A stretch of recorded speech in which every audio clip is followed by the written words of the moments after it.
하나님의 말씀을 교독하겠습니다. 사도행전 7장 1절부터 10절까지 교독합니다. 7장 1절부터 10절까지 교독합니다. 대제사장이 이르되 이것이 사실이냐?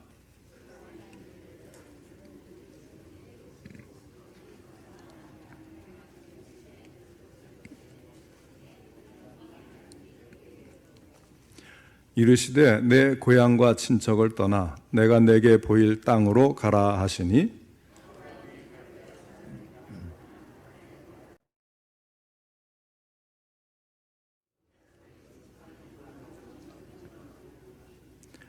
그러나 여기서 발 붙일 만한 땅도 유업으로 주지 아니하시고 다만 이 땅을 아직 자식도 없는 그와 그의 후손에게 소유로 주신다고 약속하셨으며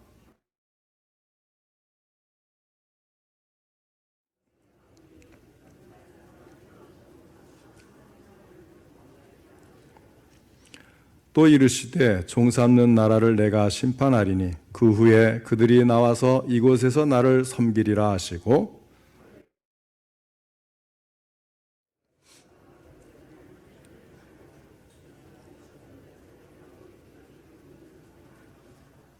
여러 조상이 요셉을 시기하여 애굽에 팔았더니 하나님이 그와 함께 계셔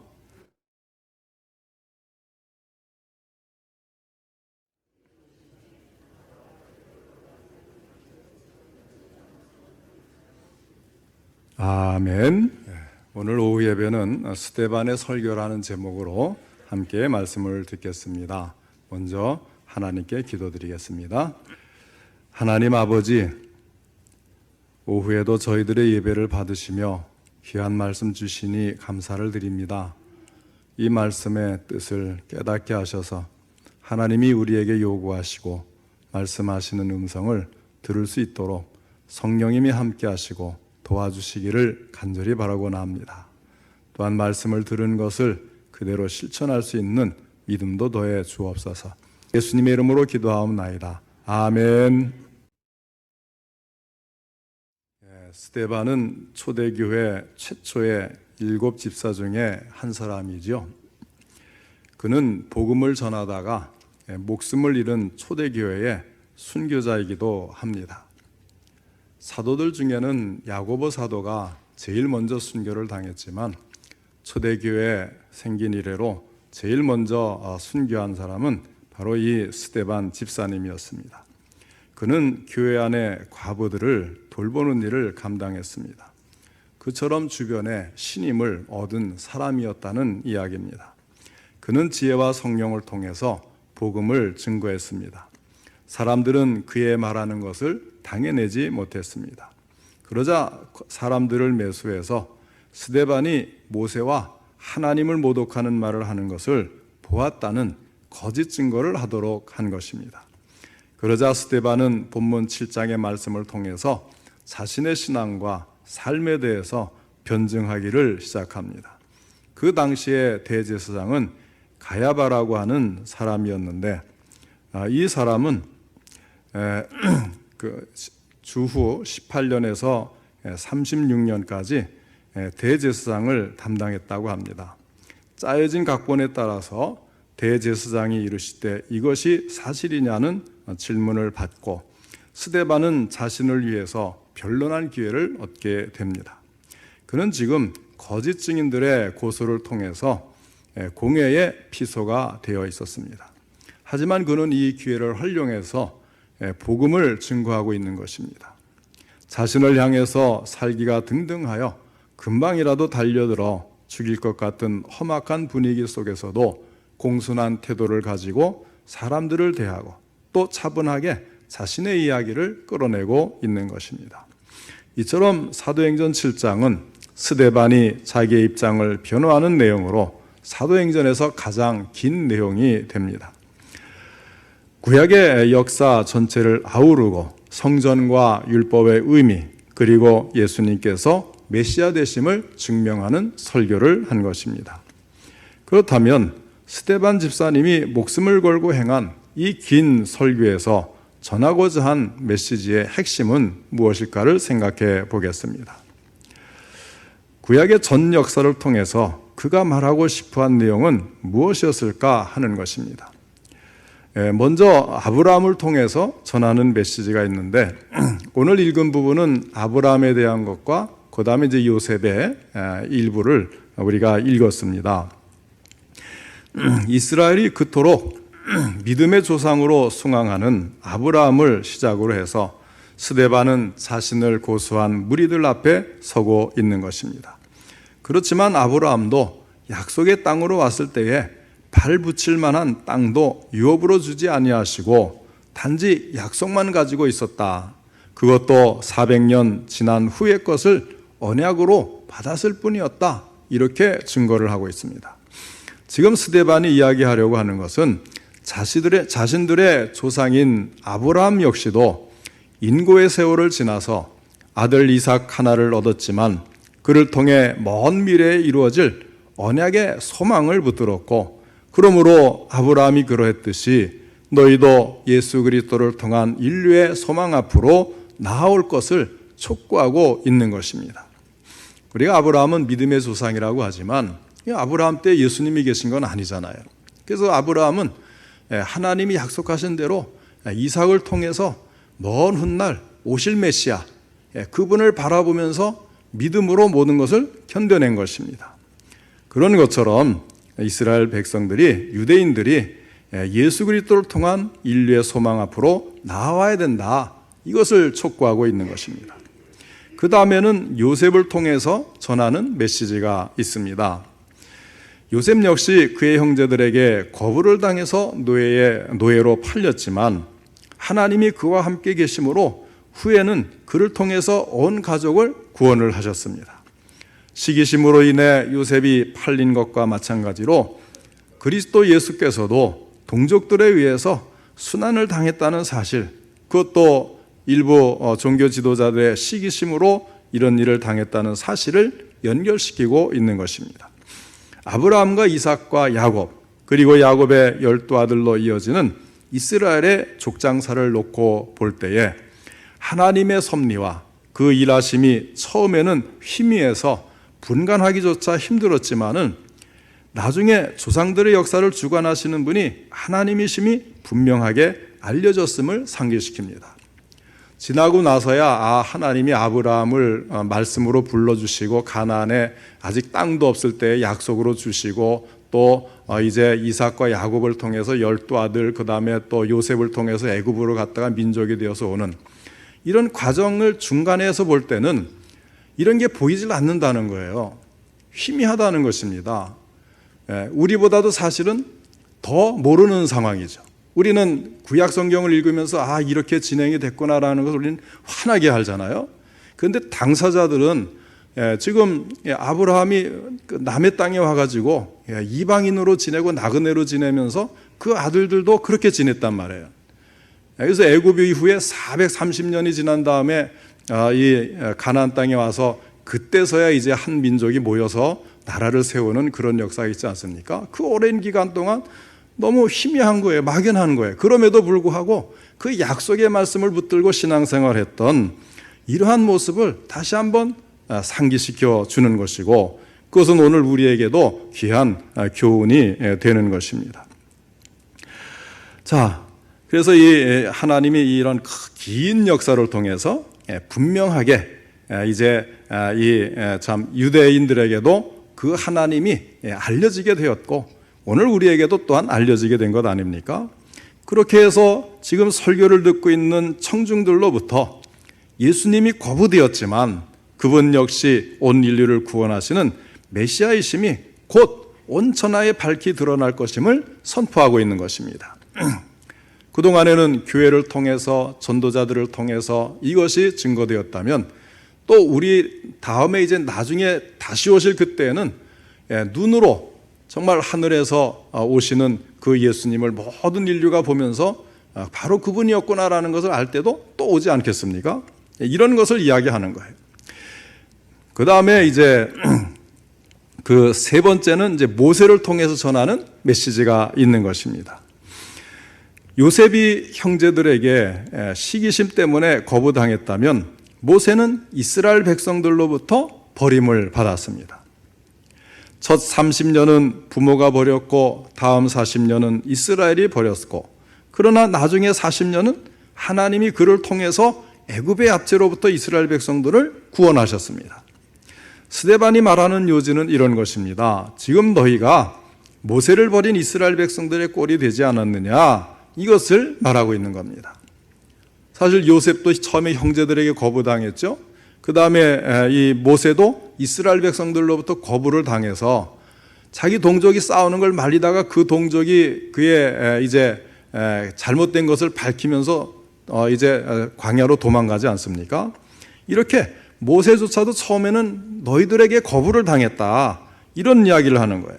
그래서 37절에 보면 모세가 나와 같은 선지자라고 부른 분은 바로 예수님을 가리키는데, 자, 그들이 예수 그리스도를 거부하는 것은 바로 모세를 거부한 것과 같은 것이다 라고 깨우쳐 주고 있는 것입니다.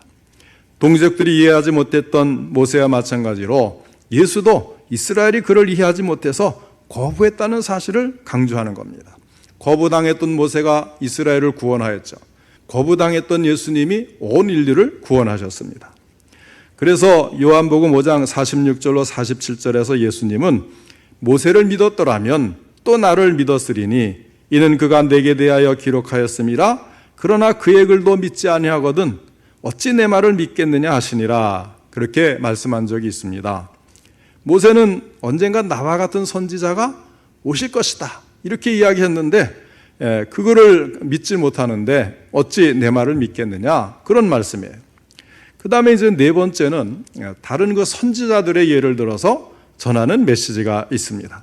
51절부터 이제 53절에 보면 그 이야기가 잠깐 나와요.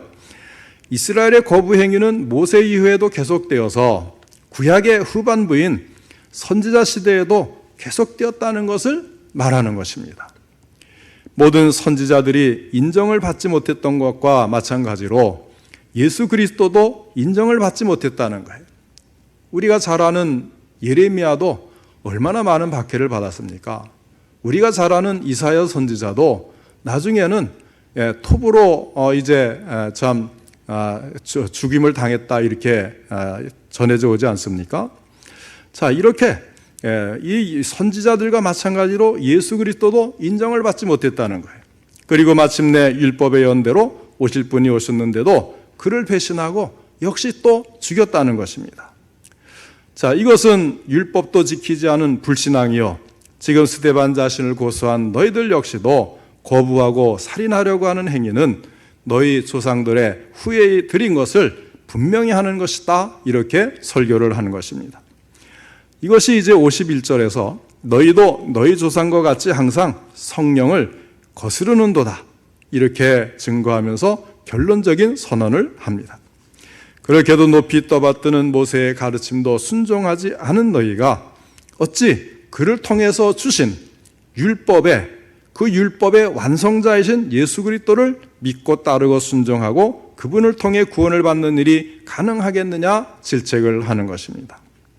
지금 스데반의 설교의 핵심의 내용이 무엇인가 하면, 지금 자신을 고소한 무리들이 예수 그리스도를 거부한 언행은 거슬러 올라가면 이미 이스라엘 역사에서 조상들이 습관적으로 사용했던 방법이었다는 점을 일관성 있게 보여주는 것입니다. 그래서 예수님이 하나님이 보내신 메시아임에도 불구하고 그분을 거부했던 너희들의 그 잘못이 지금까지도 계속 반복되고 있다, 이런 이야기죠. 요셉의 일생이 그랬고 모세의 일생이 그랬고 또 선지자들이 전한 메시지도 그랬습니다. 아브라함 역시도 처음부터 위대한 사람은 아니었지요. 아브라함이 하나님의 약속을 받고 자녀들을 이끌고 이제 이 가나안 땅에 이제 이삭을 얻고 하는 이런 과정을 통해서는 이 원대한 것을 그 전에만 들었지 이것을 확인하지 못해서 막막했던 것입니다. 그러니까 처음부터 위대하게 보였던 사람이 아니라 그 와중에 약속 하나 붙들고 살았던 그런 믿음의 조상 아브라함이었기에 무수한 세월이 지나서 아브라함이 아브라함됨을 밝혀지게 된 것이 아니냐, 이렇게 이제 상기를 시켜주는 거죠. 또한 모세의 율법보다도 아브라함 언약으로부터 시작하여서 형식적인 율법에 종속되어 있는 당시 종교 지도자들의 불신앙을 고발하고 있는 것입니다. 스데반의 설교가 탁월한 것은 구약과 예수 그리스도를 하나로 통합하고 있다는 점입니다. 그러니까 우리가 이 구약을 통해서 예수님을 에 대한 예언을 이렇게 찾아보는 것과 이것을 신학적으로 해석하고 이해를 하고 해석을 해서 지금 설교로 종합을 하고 있는 게 스데반의 설교라는 거예요. 그러니까 신약에 와서 구약과 예수님을 연결시키고 통합시키는 설교를 지금 스데반이 하고 있는 거죠. 이런 말씀을 받아서 훗날에 이제 계속 신학이 이제 여기서부터 발전하는 것 아니겠습니까? 자, 51절 하반절에 보면 너희도 너희 조상과 같이 항상 성령을 거스르는도다 하였는데, 이 말씀은 아브라함과 요셉과 모세와 선지자들이 그러했듯이 예수님도 지금은 자신의 설교를 듣고 있는 너희들에게 거부당했음을 청중을 향해 깨우쳐주고 있는 것입니다. 그가 고발한 내용은 두 가지로 요약이 됩니다. 첫째는 너희들이 그리스도와 십자가를 향해 행한 모든 것은 다 목이 곧고 마음과 귀에 할례를 벗지 못한 사람들임을 스스로 드러낸 죄된 행위에 불과하다. 둘째, 이스라엘 역사가 그러했듯이 예수님 역시 하나님께서 그를 임금과 구주로 삼으셨음을 입증하게 되는 날이 곧 있을 것이다. 이렇게 증거를 하는 것입니다. 이처럼 스데반이 구약의 역사를 깨뜨리고 예수님께서 그리스도와 하나님의 아들이 되신다는 사실을 변증한 결과 과연 무엇으로 나타났을까요? 그 결과로 유대인들이 죄를 인식하고 마음이 찔린 것은 사실이에요. 그런데 문제는 그들이 이 말씀을 듣고 마음이 찔렸을 때 회개하는 것이 아니라 오히려 분노를 했다는 거예요. 결국 이를 갈면서 스데반에게 달려들어서 돌을 던져서 그를 죽이고 말았다는 것입니다. 그리고 스데반 자신은 이러한 상황에서도 물러서지 않고 충실히 그리스도를 변호하고 끝까지 그리스도를 증거함으로써 순교의 면류관을 쓰게 되었습니다. 우리가 말씀을 바르게 전해도 그 말씀을 듣는 청중의 태도에 따라서 두 가지로 이렇게 확 달라지는 거예요. 베드로가 설교했을 때는 마음의 찔림을 받고 그들이 회개해서 3,000명, 5,000명이 교회 안에 들어왔는데, 스데반이 설교하는 것을 듣고 그들은 오히려 마음을 닫고 분노해서 이 스데반을 죽이는데 앞장섰다는 거예요. 그러면 베드로와 스데반의 능력의 차이냐?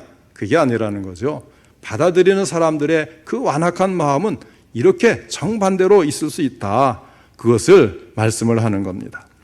이렇게 해서 이제 스데반은 당당하게 사도행전의 무대에서 사라지게 됩니다. 청중들은 스데반을 죽이면 자신들이 이기는 것으로 착각하고 살인을 범하였지만, 그러나 예수님 때와 마찬가지로 스데반도 분명히 하늘의 미랄이 되어서 교회 부흥의 씨앗이 될 것이었음을 보여주고 있는 것입니다. 왜냐하면 복음은 스데반의 피를 먹고 자랄 것이기 때문입니다. 그 사실이 어떻게 이루어지게 되었는가는 스데반의 죽음이 가져온 세 가지의 결과를 통해서 말씀을 드리겠습니다. 자, 스데반의 죽음이 초대교회에 적지 않은 변화를 가져다 주었습니다. 이렇게 말씀을 증거해서 베드로처럼 마음의 찔림을 받고 회개하고 들어오는 것도 하나님의 큰 섭리하에 복음의 승리지만, 스데반처럼 말씀을 듣고 오히려 분노하고 이를 갈고 그를 죽이는 것도 역시 또한 교회를 위해서 하나님이 크게 섭리하시는 이제 작용이 있다는 것이죠. 첫째는 스데반의 죽음으로 기독교인들에 대한 대대적인 박해가 시작이 되었다는 것입니다. 스데반의 죽음의 현장에 한 청년이 있었는데, 그 청년이 스데반을 돌로 치던 사람들이 맡긴 옷을 보관하고 있었고, 그 사람이 이 모든 것에 상당히 선동적이고 주동적인 역할도 했을 것이라고 믿어지는데, 그 사람이 바로 누굽니까? 사울이라는 사람이었습니다. 사울이 기독교인을 박해했던 장본인님이 처음으로 등장하기 시작하는 것입니다. 사도행전 8장 1절에 보면 사울은 그가 죽임당함을 마땅히 여기더라 말씀을 합니다. 이 8장 1절에 스데반이 죽임을 당하던 바로 그날에 예루살렘에 큰 핍박이 발생했다고 말씀을 합니다. 이것이 기독교 역사에 나타난 최초의 박해, 교회에 대한 박해였습니다. 스데반의 죽음으로 예루살렘 교회들이 본격적으로 박해를 받기 시작했다는 것입니다. 그 박해는 동족으로부터 야기된 박해였습니다.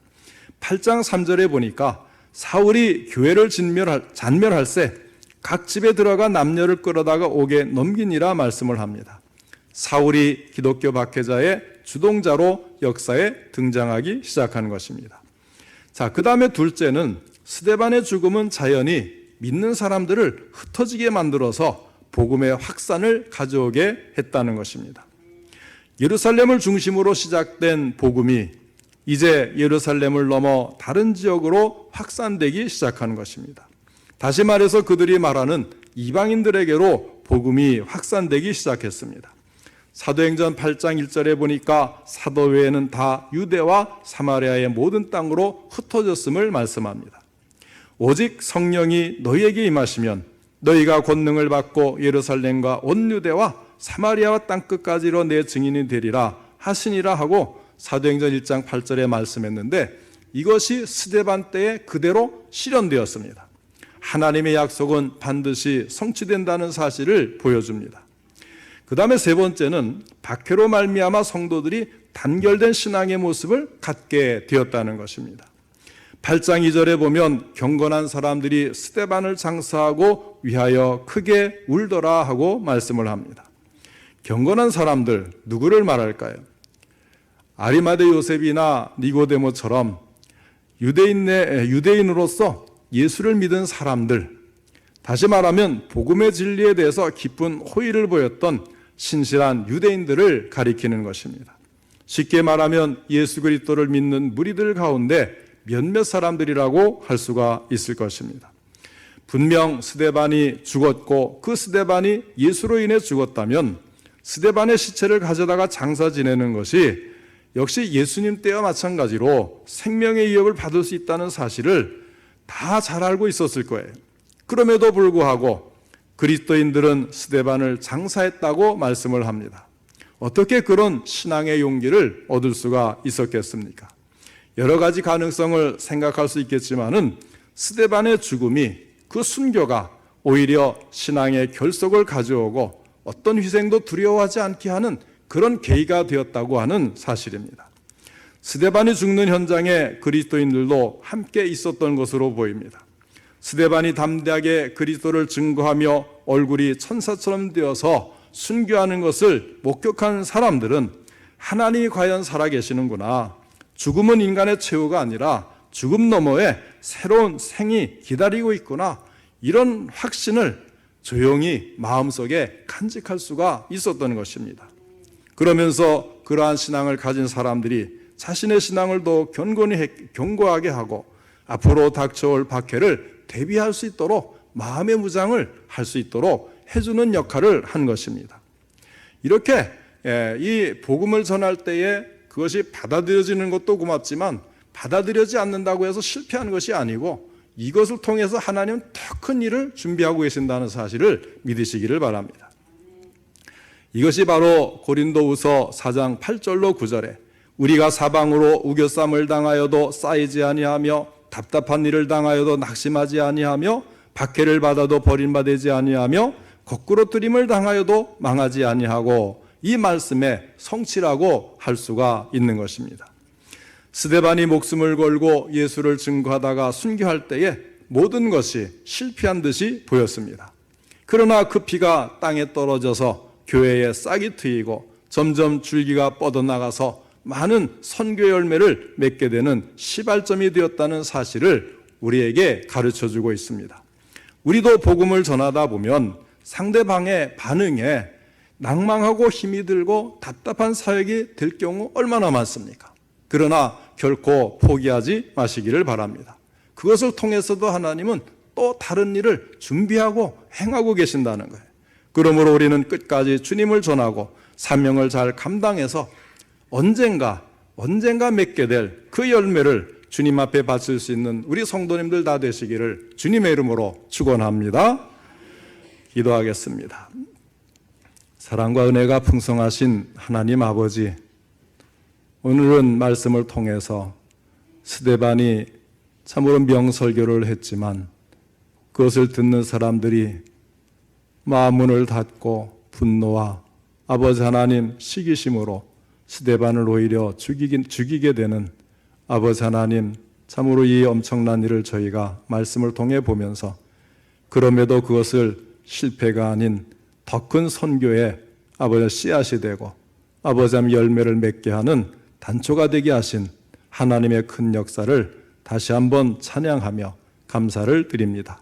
주님, 이러한 일들이 우리 예수 믿는 사람에게 얼마든지 있을 수가 있다는 것을 다시 한번 상기시켜 주셨사오니 우리도 복음을 전하다가 막힐 때, 답답할 때, 어려울 때, 아버지 잘 되지 않을 때 낭망하지 않게 하시고 아버지 한 끝까지 포기하지 않고 아버지 하나님 말씀을 증거하며 아버지 한 그 열매가 맺혀질 때까지 믿음으로 기도하고 기다릴 줄 아는 저희들이 되게 하여 주시옵소서. 아버지 하나님, 우리가 전하는 것이 우리 눈에 보이지 않을지라도 하나님은 이것을 사용하셔서 아주 많은 영혼들을 생명을 얻게 하고 아버지 한 복음의 씨앗이 싹트도록 만들어주시는 하나님이신 것을 알고 우리 눈에 보이는 성과가 없더라도 낭망하지 않고 주님 끝까지 이 사명, 복음 전파의 사명을 잘 감당하는 우리 교회, 우리 성도님들 되게 하여 주옵소서. 원하기는 주님 성의 열매 맺는 것도 보게 하여 주셔서 더욱 격려해 주시고 힘 주시기를 원하오니 우리 교회를 통해서 많은 영혼 구원받고 우리 교회가 부흥케 하여 주옵소서. 예수님의 이름으로 기도하옵나이다. 아멘.